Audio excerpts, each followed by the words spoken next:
Welcome everyone. We are delighted to have Sally and Rhea and Alex and a contribution by Stacy. We so appreciate these presentations and all the information that you share. And so we'll go ahead and get started. All right, great. Thank you so much, Libby, and welcome everyone to Telepracticing. We are going to be talking today about targeting fluency via telepractice. And I think you'll be pleasantly surprised that we have found that it's just not that much different from doing it in person. And so what we're doing today is just really kind of going to show you a little bit about sorry, I'm trying to get my next slide to go and it won't. There we go. What we do with young children and what we do with our middle school and high school age students. So today we're just going to provide more resources for targeting fluency goals via telepractice. We're going to provide you a lot of links. So as you can see, I've made a little icon that will let you know when there's a live link that you can open in the PowerPoint.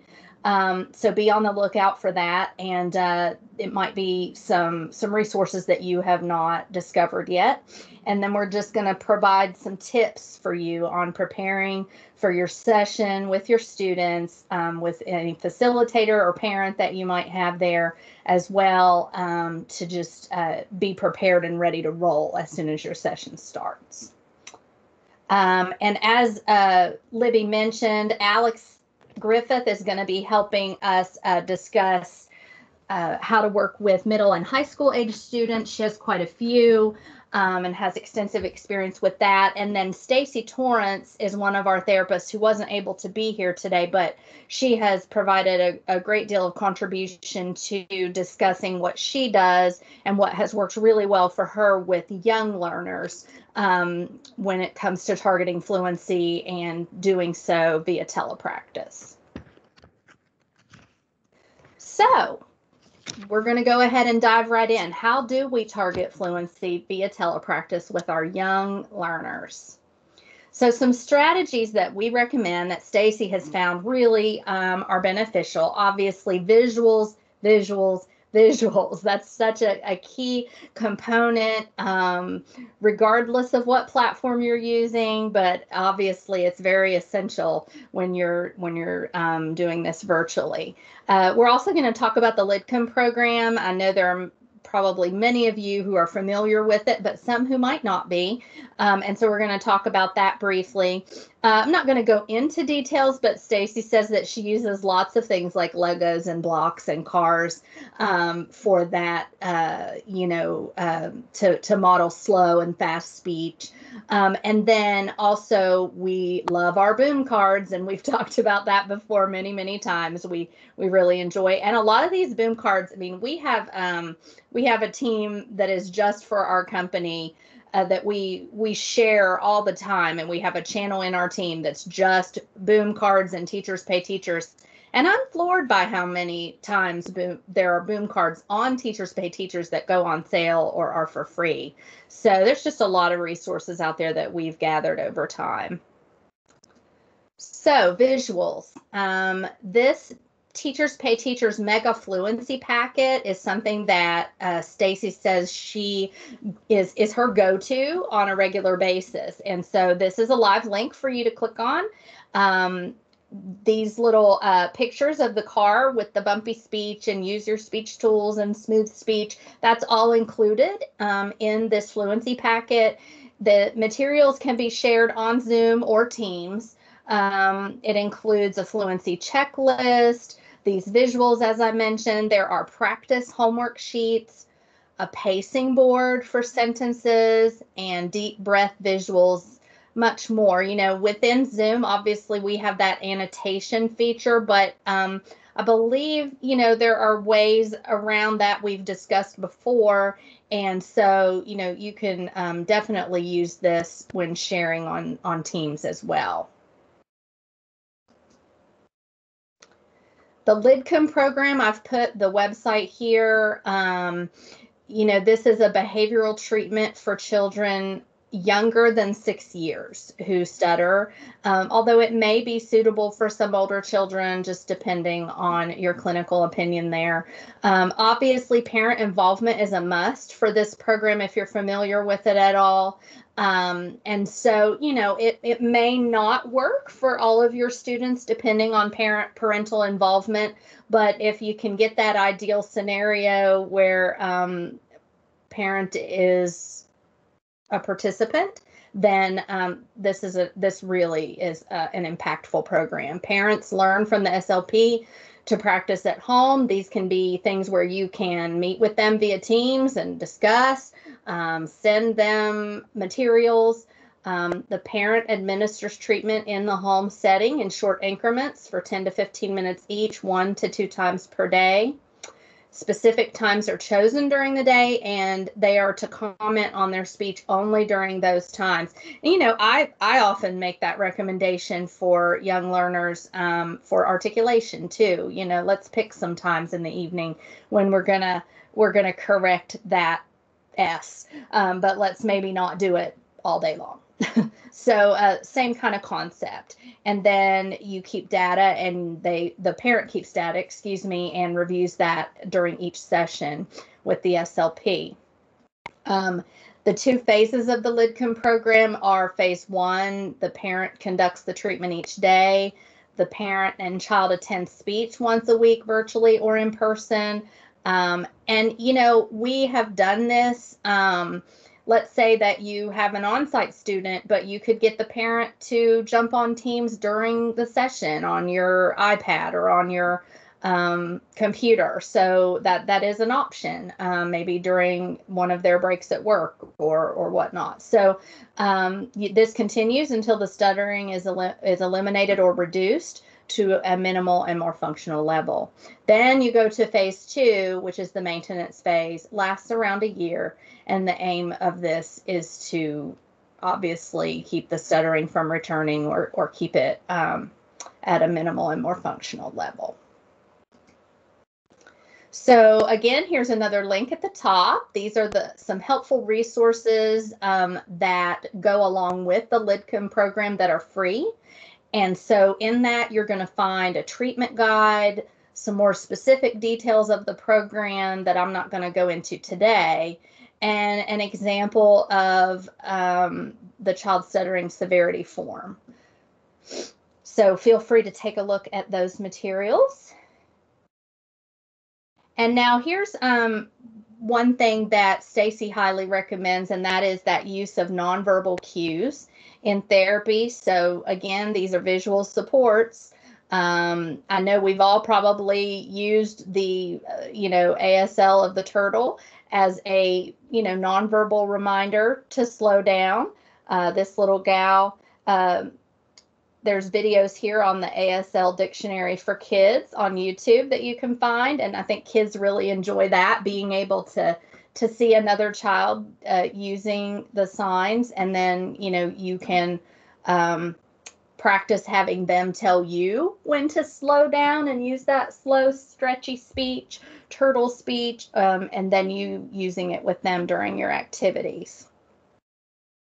So again, just keeping them engaged with those visuals. I mean, that was a very short little video, but it draws their attention and says, hey, we're getting ready to do this task. So just little tips like that work wonders in Telespeech.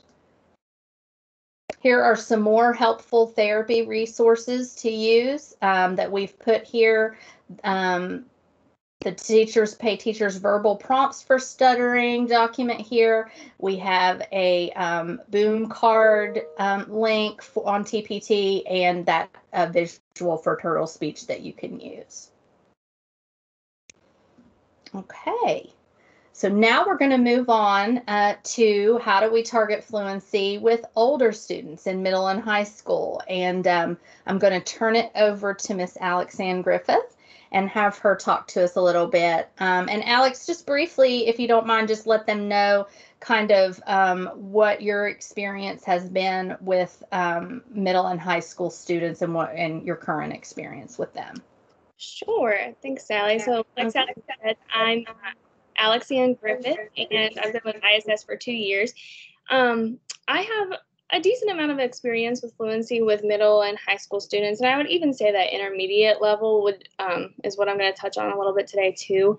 I would say that I've worked with students with fluency disorders in this age range for probably the whole time I've been in SLP, probably about 5 years now. So I've had experience with them both in person, but also in the telespeech realm. And a lot of what I'm going to show you today is just how to take whatever I used in face-to-face practice and make it, digitally friendly and telespeech friendly. So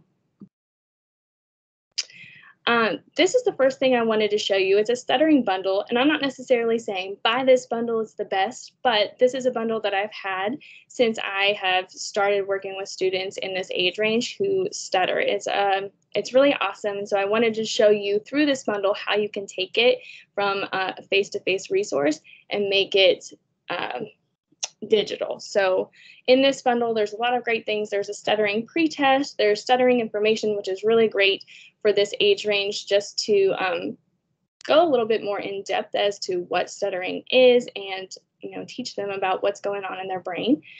There's some homework activities that you can send home, fluency shaping strategies and definitions, which is really nice, and then visuals as well. I also really like that there's a blank version of this. There's a blank definition page, and they can write whatever they feel each strategy means to them, and then they can save it and screenshot it, and I'll show you how to do that, and then you can send it home with them, and they can have it to refer back to.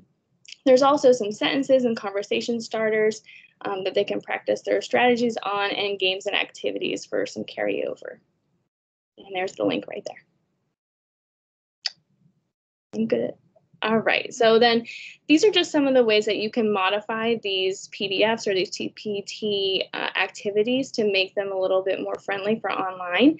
One thing that I found really helpful is saving each page as a PDF. That way you're not showing them all of your icons on the background of your computer. I noticed that when I was making this, that I had to crop all of my pictures. So if you don't want them to see those, that's a great way to hide your computer, but also then you can annotate on that page and screenshot it and send it to them, again, as something for the parents to look at and see what they were doing in speech that day, or something for the student to refer back to too. Another great way to make these documents shareable, if you want to use that annotation feature, which I know Teams does not have, so it's a little tricky, is you can open up your Zoom, share through Zoom, and then share that document through Teams as well, and we'll go over that a little bit more. Color coding, numbering, and using stamps. These are 3 different ways that make it a little bit more interactive. Whether they have control of the computer or not, you can annotate using these 3 things to make all of these digitally friendly. So. All right, the first way to kind of take this bundle, and this is the bundle that I showed you before. So most of my examples are using that bundle just to show you how many different ways that you can transform it and use it in Telespeech. So one thing I found really helpful is saving documents as a PDF. Again, see over here, I cropped all of my icons out. There were a ton there. So a better way to share your documents is to save each page individually as you need it. You don't have to do that, obviously, at the beginning as a PDF. So you go File, Print, and then when the print box comes up, there will be an option. There's a little drop-down arrow, and it will say PDF, Save as a PDF, or Print. And then where the Print button is, it'll say Save instead of Print, and then that'll turn it into a PDF. The next way you can also, you can save that document as a single page is to take a screenshot of it. So like I said, you can do that before you work with the student, and you can take a screenshot and cut out all of your icons and things like that. Or after the fact, you can take a screenshot of what the student has done and then send it home with them via email or Schoology or Dojo, whatever it is you use. I've done that a lot. Parents love to see that. So, and you can also do that with on your iPad, all kinds of things to show them what you've been working on. So a little tip, if you have a Mac, is to use the shortcut to screenshot, which is Command-Shift-3, but you can also go to File, take a screenshot, and then you can take a screenshot by selection, and that'll also cut out all of the things around it, and you won't have to crop it.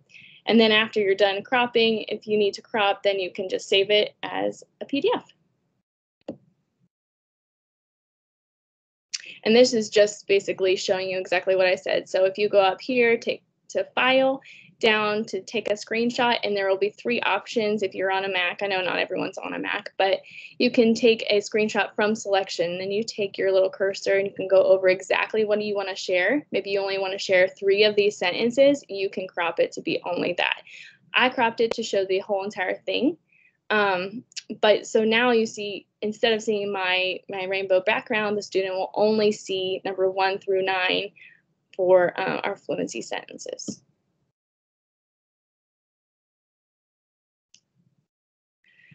This is just an example of how to share from Zoom to Teams. Again, I know that Teams doesn't have that annotation feature that makes these interactive. So one way you can do that is open up your document, whatever it is you want to share. I opened up the bundle, and you share it through Zoom. So when you click the share button, all of these options that you see on the right will pop up, and then your whatever it is that you want to share will come up on Zoom.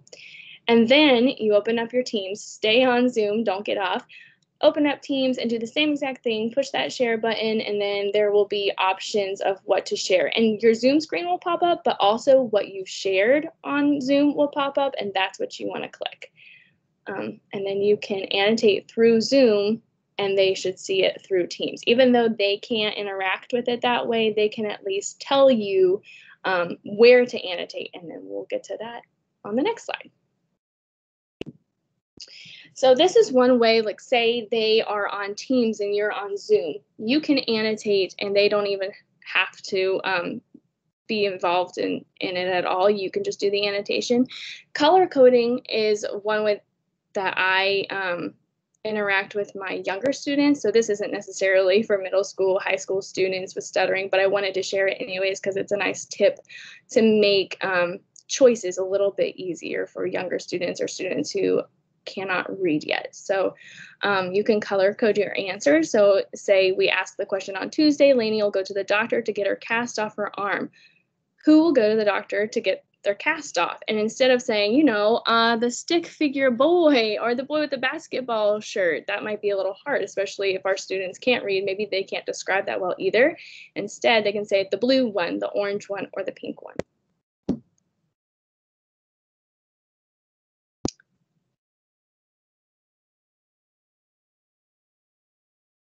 Next slide.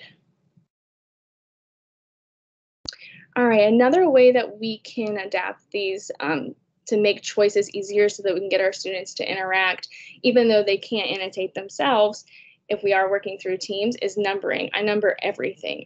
This is just one example from that fluency packet that I told you about, but I also have shared my iPad screen and numbered that for matching games and things like that. So here's an example of the dot game. And so say it's your turn and you can put a line from 10 to 11 in one color, and then it's your student's turn and they can say, I want my line from 3 to 4. And then, you know, you can work on whatever targets you're working on with fluency, and they can say their targets with light contacts, and then you can keep going and take turns that way.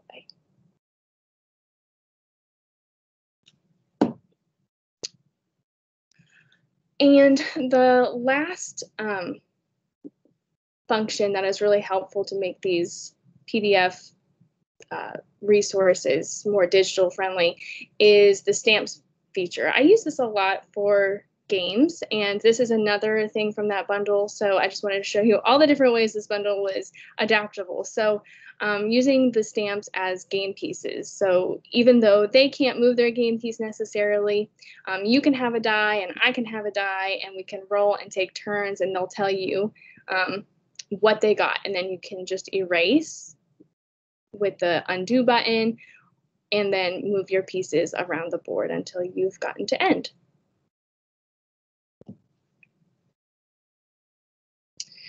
All right, so keep it simple, no tech required. A lot of the activities that I do with my fluency students, I mean, they're older, so I'm working with intermediate school, middle school, high school students. These are engaging, but I don't have to do a whole lot of visuals or a whole lot of interactive things because they're high school students, so they know, like, follow the directions and do your activities. So these are some of the ones that I use with my older students. Would you rather is a great one. You can do this if you're really creative, and I try to be creative when I play Would You Rather with my students. But if it's really hard for you to think of Would You Rather topics, then this is a nice little resource you can use for middle school and high school students to play Would You Rather. And then they can use their fluency shaping strategies or whatever you're working on to either read the question or answer the question. Name 5 things. That's a fun activity. I use this a lot for time pressures. So if students are working on more naturally using their fluency shaping strategies, maybe I'll say, okay, let's name 5 things with a time pressure on and see if they can independently use their fluency shaping strategy. So name 5 things that are fluffy, and they'll have to use either one word, so that's the simpler way to use this activity, or at the sentence level, or at the phrase level, story level, what have you. Never Have I Ever is a fun one that I've been doing a lot recently, and you could just say, we're going to practice fluency shaping strategies on the part never have I ever, and then they can answer without their fluency shaping strategies or with them. The other 2, barrier drawing activity and the self-advocacy skills through job interviews, is there's an example of that on a couple slides here, so I'll share those in a minute. Okay, so the barrier drawing activity. So if you're not familiar with this activity, which I'm sure a lot of you are, and I know that I've used it in therapy for fluency students, for articulation students, for language students. I mean, this is a really adaptable activity in person across, disorders, but it's also adaptable for telespeech. So your student has a pen and paper, and you have a pen and paper, and your student will draw a picture. This is actually a picture that I did with one of my fluency students the other day, like 3 days ago, probably, or 2 days ago. And so she drew this picture, and then using fluency shaping strategies, easy onset, stuttering modification strategies, whatever it is you're practicing, she told me what to do and the steps to draw this picture. And then this was what my picture looked like. I should have taken a screenshot of what she drew. It was way better than what I drew, but next. Another thing that you can practice via Telespeech, which really isn't any different than practicing it face-to-face, but it's always a nice thing to work with our middle school and high school students on, is job interviews. So, of course, you can just use fluency shaping strategies to practice sample interview questions. And actually, working on Zoom or Teams is pretty nice for that right now, because I'm sure a lot of our interviews are through teleconferencing. So you can also address maybe some issues that, like, increases of stuttering that might pop up in this kind of a platform, just like maybe on the telephone, and how to how to smooth out that speech and calm your nerves and reduce some of those stuttering instances. But another thing I work on when I'm talking about job interviews, or even just talking with new people in general, is discussing advocacy strategies and how to let people know that they stutter. So maybe we'll practice some lines that they could preface with before they before they start the interview, and they might practice a line that says, "Hi, I'm Alex Ann. Sometimes I stutter. If I pause and I don't look like I'm talking, just give me a minute and I will and I'll continue." And that way just kind of helps their nerves. And then the interviewer on the other side isn't looking at them like, okay, are you going to talk? What are you doing? And that way they can just be at ease knowing that that person knows what's going on.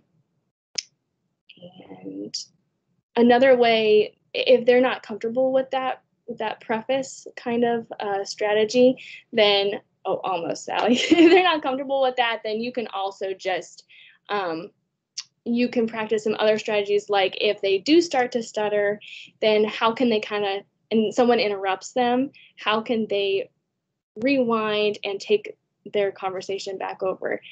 if someone interrupts them, they can have a line that says, well, what I actually wanted to say was, and you can practice those phrases with over and over and over again in your sessions so that they're really confident when it comes a time to use it. All right, now I'm good.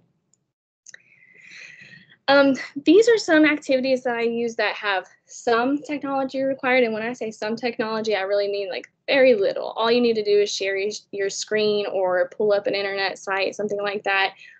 Boom cards is probably the most techie I get on this slide. So the dot game is what I showed you. Draw a line between 2 and 3 and use your fluency shaping strategy that is on that line. Again, we can annotate for them, and they can yeah, we can annotate for them. Tic-tac-toe is a really fun one. I know that I contributed to one Fluency telepracticing, I think last year, that I showed this activity, but it's super simple. You can just pull up a Word document, make your grid. So I just make a 3x3 grid, and you can type in whatever you want into each space. So, you know, on the left corner, you might put a fluency shaping strategy, and then on the bottom corner, you might put define repetitions or something like that. And then wherever they want to put their mark, then that's what they have to practice. So you can really adapt that activity to whatever it is you're working on. If you're working on instruction, if you're working on strategies, if you're working on advocacy, you can adapt it. Epic is a nice thing, and like Sally was telling me, everyone probably already knows Epic, but if you haven't thought about using it for fluency, here's your reminder. A lot of my older students like to read. I know I have a student that loves to read, and so we pull up a novel, and I might say, okay, on this paragraph, I want you to read out loud, and I want you to use easy onset. And then for the next paragraph, if you stutter or if you block, I want you to use your cancellation, start, and take a deep breath, or use easy onset to restart and correct yourself. So that's a nice resource. Connect 4 is another fun one. You can use this for every type of speech activity or speech disorder that you're working on. But one way to adapt it for fluency is you can number each column. Again, we're going to annotate for them. That way they can choose rather than giving them control, and normally I do this on my iPad, so they can't have control of the screen. So they're always making choices, but it kind of works to your benefit because you can put a category under each column. So say column number 1, every time you put a chip in there, if that's where you want to go, then you have to use a fluency shaping strategy on whatever targets it is or that you're working on. If you pick the green column, then you always have to pseudo stutter. And it's kind of fun because if they don't really want to practice pseudo stuttering or they don't want to practice easy onset, then you can kind of control the session and trick them into having to if they want to win the game. Mad Libs, I have an example on the next slide, and online menus, I also have an example, but this is a great one. You can just pull up any online menu online, share it through Zoom or Teams, and we'll talk about how to do that activity.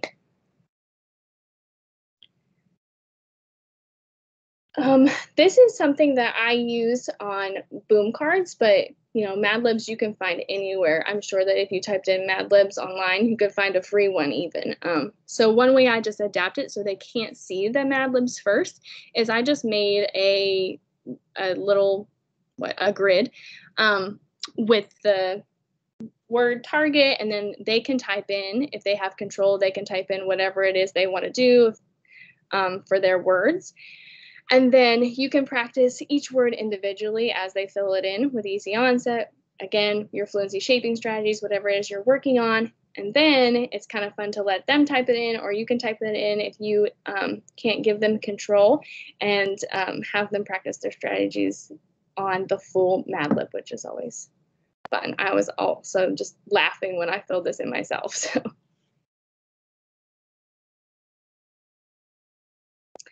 And the last activity I have for you is online menus. I've used online menus a lot, and I've even used menus for local restaurants, so make it really real world for them. You could even probably come up with a school menu, pull up the calendar from, Berkeley County schools or whatever school system you're with. But you can pull up any online menu, and you can share it through Zoom or Teams. You can give the students control to navigate the website, to make choices and pretend like they're ordering from you. Or you can also give them your order, which I think is a really nice way to practice not avoiding words, because if you have a specific order, my order is very specific, if you can read it, then they have to use exactly what you are asking for, and they can't really navigate around those words. And then when you come up on those words that they're having trouble with, then you can target those easy onset, fluency shaping, starting modification in a real way. I think that's it. Thank you, Alex. That was so helpful. Lots of good information. We hope that you guys find it helpful. So what can you take away from today's session? We're going to open it up for some questions here in a minute, but basically what we want you to take away is to understand that the fluency interventions really don't need to be drastically different than in person for telepractice. You can use a combination of stuttering programs and techniques to be used to address the specific needs of each of your students. And there are a multitude of formal programs like the Lidcombe program, as well as resources like we've shared with you from TPT and Boom Learning and YouTube videos and websites that you can use during your fluency sessions. All righty, so any questions, any comments, anything at all that we might want to discuss? Oh, I stopped sharing. Hold on a second. All right, can you see the slideshow? Yes, we can. Okay, just making sure you can see it again. It looks like Alex responded to Danya's question, but I think it'd be interesting to get everybody's response as to which fluency strategy seems to work best for your students. So you want to type it in the chat, or anybody want to add?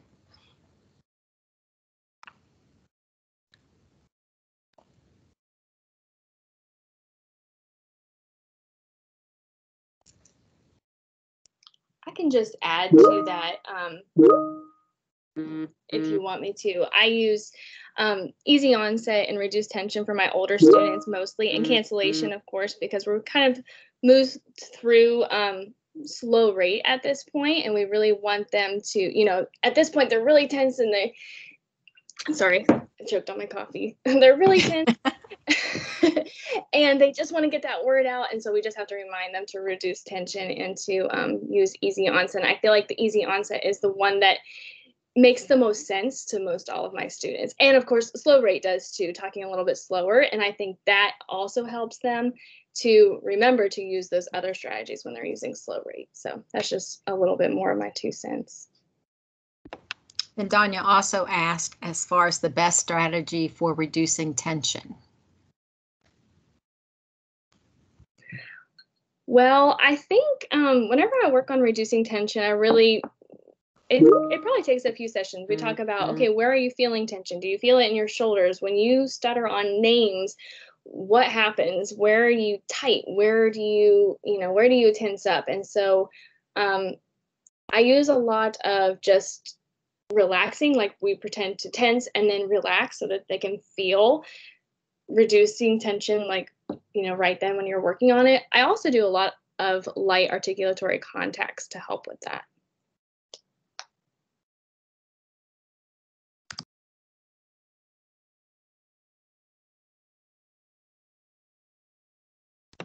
I really like the ideas of using the menus and the pretend interviews, because those are real life situations.